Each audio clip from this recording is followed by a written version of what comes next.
just a setup for disaster here for Richmond. Straight down the spine. 1 minute 14 left. This could be double deja vu. Giants won it late last week. Cameron, maybe for the game. Oh no! The miracle! Double deja vu. And the Giants have hit the front for the first time tonight. The horror of getting your heart ripped out twice in 2 weeks, and the Giants steal the miracle win. Imagine the hurt. Imagine the hurt that they are experiencing right now, the Tigers. People say it all the time, well, it could only happen to Richmond. So that's what it looked like. Jack Revolt, welcome. Welcome. Thank Hello, you. Jordan. Great to see you. Hold on for a second. Jack, what were you, how many times have you watched that? And what were you feeling? That's the first time I watched it, actually. That last little bit. It's not a great feeling, but there's no point dwelling on it because we've got to come out and play this week. So it's funny, I was driving here tonight thinking, how would Jack be? How are we supposed to talk to Jack? Are we supposed to walk around on eggshells? Or are we supposed to say, where were you, Jack? Where were the leadership group? How are you feeling? When did you get over it? Because people think, because Richmond fans are so angry, that you've got to be really upset still Tuesday night. I detect this disappointment, but I don't detect that you're really angry and hurt. Now, you can't be, surely, on a Tuesday. Oh, look, it's. I think younger players probably harbour it a little bit longer, but we have to move on. There's no point for me to play my best footy going into Saturday night against a different opposition, still thinking about what happened last week. Well, I mean, my mental state's already gone. There's no point in me even So you have playing. to pick yourself up. So I have to pick myself up, but not only do I have to pick myself up, as a leader, and Alex and Trent are in the same position, I'm sure Jordan is, as his football club is, the role changes from game day to that week. Is I have to be on top of other guys that look like they're flat and say, you know what, the sun rose the next day, we're 5-4, we're right in the hunt, we learnt some lessons. Look, we could have won the last 3 games. We've lost by a kick the last 3 games. We could be sitting on top of the ladder 8-1 with a game clear, and wouldn't that be great? But it's not the case. So there is no point dwelling on it because you're already behind going into the next week. So that's a part of leadership. Are you learning the lesson? 6 days earlier, you didn't identify the dangerous space, you didn't defend the dangerous space. To watch from behind the goals is to say you didn't identify the dangerous space and you didn't defend the dangerous space. Yeah, we got caught out. Look, they're 2 harsh lessons. I think they're probably a little bit different. I think we got caught out a little bit with the situation and how it happened because the review sort of happened as the ball was travelling back to the centre of the ground, and we were obviously in the position where we thought, rightio, we're in the same situation as last week. There's been a goal scored, we've kicked it, we need to get behind the ball. And there was no review called for, so there was no reason to think the ball wasn't going back to the middle. Correct. Oh, come on. Wasn't Heath yelling out to the GWS? Well, he said he was. Hey, boys, it starts. Set up. Could you see GWS setting up for a kick-in? Well, no, we were focused on getting ourselves behind the ball. So, look, that's that out of it, that shouldn't have affected it at all. But it might have done a little bit. But can I ask you, Jack, I'm sorry for jumping in, but you're our only person on the ground there. Yeah. Now, we have got footage, and you're going to be in the spotlight of this footage, okay? I want to know, what are you saying, and what, can you remember what are you doing or trying to do here as Williams runs on? Well, I was sort of trying to take the bloke out of the pocket. And then so that's when you went over, the guy on the right? And then we're just trying to get someone else on the mark. But look, looking at the footage, you can see from behind there's somebody 20 metres already coming up to the guy in the pocket. But I said on radio today, there would be 50,000 AFL coaches if we could all look from behind the goals footage. Yeah. No, there is, to be honest, and that's unfortunate. Yeah, and look, we accept responsibility for it. It shouldn't have happened, and it did, but we learn. And I know that's a bitter pill for our supporters to swallow because it's 2 weeks in a row, but they're the facts. So deal with it because we have, and we're looking forward to this week. Well said. It's a fine balance. I remember when we lost, I think it was 10 or 11 in a row to Geelong, and we never really addressed the situation until it would have been after the 10th time we'd lost, and we go, enough's enough. We can't keep copping it. And we didn't address it until that time, and then the next game we came out and won. But I mean, you can think about structural changes and all this sort of stuff, but I think as a group we found really beneficial of just addressing it, owning it, understanding it's not okay, and understanding you've just got to, not accept it. And we found that very beneficial for that long period of time.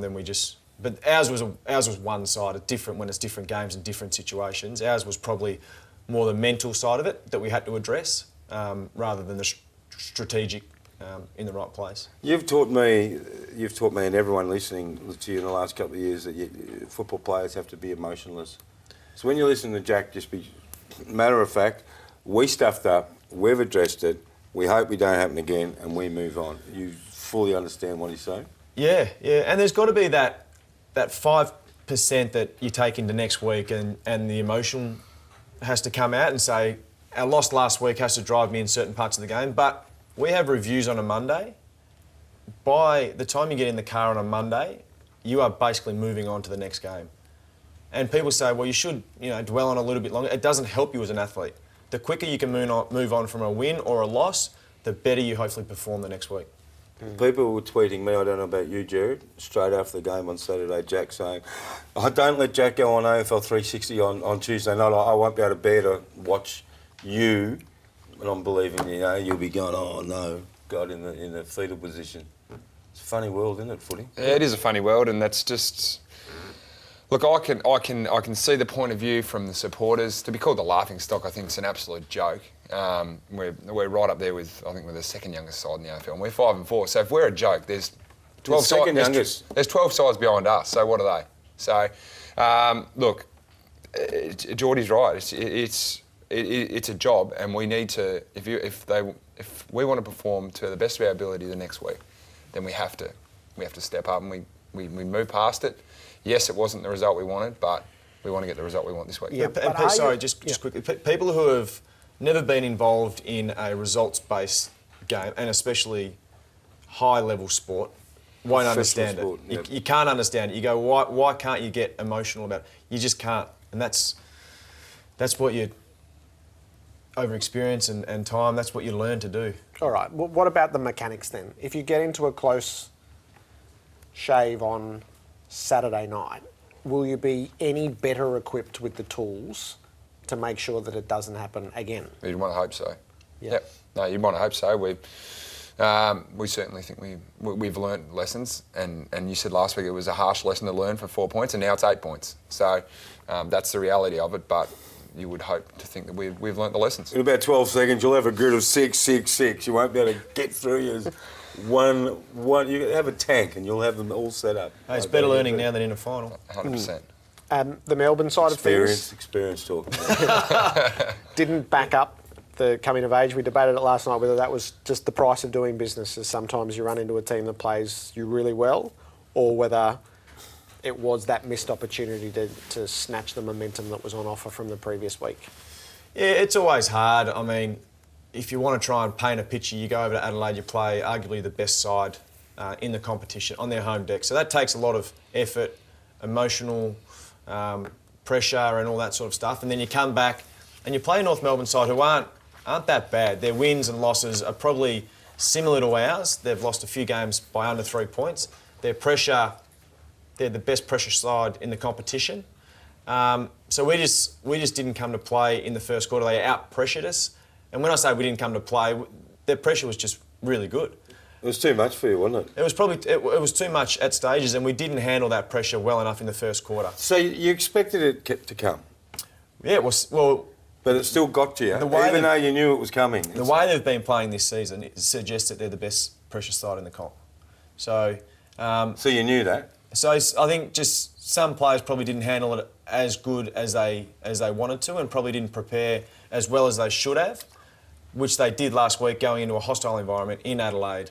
Can I ask a question? Last week, you hunted Adelaide in an old-fashioned footy term. Melbourne hunted Adelaide. This week, North Melbourne hunted Melbourne. Adelaide didn't handle it last week, and you only got narrowly beaten. It was a really cracking game of football. Both teams stood up at different times, but they got you early, and it was just you couldn't get back into the game. Yeah, and they played some good football, and And we've got some young kids who are still developing. We've got a few kids who are playing under 20 games. So you can't expect a lot of these kids, but the kids were on their best players. I mean, you look at Tarrant, Zeeble, these sort of guys who are very, very good AFL players. But yeah, we backed ourselves. We thought we could really win the game. You know, did. And we just gave them a head start, which we did in Adelaide as well, but we managed to peg that back and then kick on. But we just didn't do that enough for longer enough periods of the game. Punches? Have you thrown any in your life, Jack? I'm not going to ask Jordan. Yeah, jeez. I've a couple, but no malice ones, I don't think. Do you understand where we are as of today? Yeah, I do. This is really embarrassing, but I was talking to Elle upstairs, the makeup girl, and I said, "What are your thoughts on this?" Her name's Elle. Yeah, so Ellie. the TV's on in the background. She goes, "I don't understand the difference between holding onto a bit of cloth and punching someone in the face and not holding onto a bit of cloth." So it's a good answer, isn't it? That's a pretty good answer. Actually, she said she's had one Oz kick as well. Did you forget to do your face? Looking pretty punchy there, Jack. Sorry about that, Alex. I did facetiously email the AFL yesterday and ask, could they point me to the tribunal guidelines where the differentiation was between a jumper punch and a punch. And of course, there is no differentiation. That's something that the match review panel did themselves. And now I'm pretty sure they've been told a punch is a punch. Is a punch. You agree, Knuckle? Go back into the room. I do agree, and I think what we lose sight of as players is young kids watch the game. You don't realise when you're out on the field, you just play, you're in the heat of battle, and it's not until you get here and you see that, and if I was a young kid watching that, you do understand that that's probably not the right message to be sending. But you only get that, players only get that when they get to your age and experience and maturity. Because when they're young, all they do is worrying about themselves.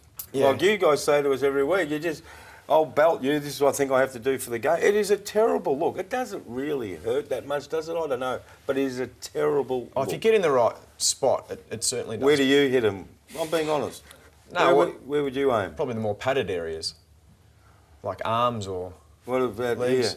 Here? Where would you go, here? No, probably not there. But it's funny because football's changed, but players will push any rule to the absolute extreme. And if it's not monitored, policed in the right way, players get away with it. Now what we've heard from the AFL, that it will be policed in the right way. So I guarantee you there will be none of it this weekend. So for me it was just players have been getting away with a little bit and they've taken that. Yeah, it's probably not a lot to ask to stop punching. Bit of rascal material from you. Oh, I heard Bob was actually all over this. Bob texted me and said, did you see Jordan on the weekend?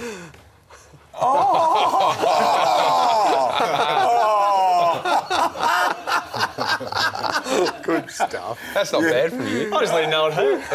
What were you saying? Saying you're wasting your time.